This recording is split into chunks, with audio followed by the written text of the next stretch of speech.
If you want to keep your browser fast, secure, and running smoothly, updating Google Chrome is one of the simplest things you can do.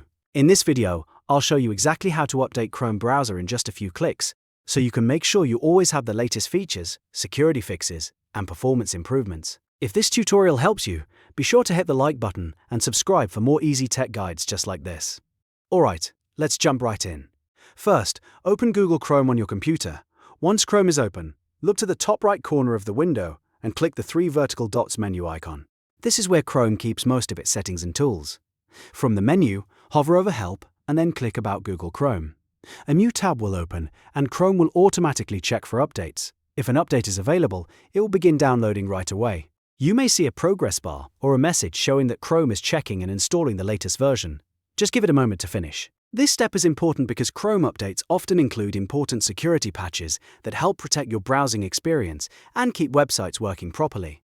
After the update is downloaded and installed, Chrome will ask you to relaunch the browser. Simply click Relaunch and Chrome will restart with the newest version applied. If you had any tabs open, Chrome usually restores them when it reopens, so you can continue right where you left off. And that's it. You've successfully updated your Chrome browser. It's a quick process, but it makes a big difference in keeping your browser secure, stable, and up to date. If this video helped you out, please give it a like and don't forget to subscribe for more simple tutorials and helpful tech tips. Thanks for watching, and I'll see you in the next one.